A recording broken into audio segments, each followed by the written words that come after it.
name is John Farnsworth. I invented the single gang box lid. Basically, after 20 years of finance and accounting, I got kind of bored with sitting behind a desk, wanted to do something different. I wanted to build a home down here, and then I also wanted to spend time inventing my product, actually getting it out onto the market. So as an owner builder, I was able to do all the plumbing, all the electrical work, all the tile work, the deck work out there, the railing. So I'm really the ultimate DIYer, home improvement guy, basically. When I was hanging my drywall, I kept making mistakes. The general practice is to use a router and a bit.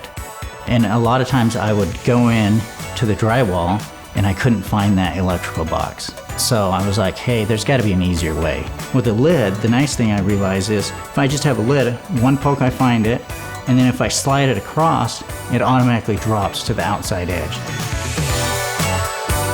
Pretty cool that I have an idea that could potentially change how the construction industry, their standard practices are done.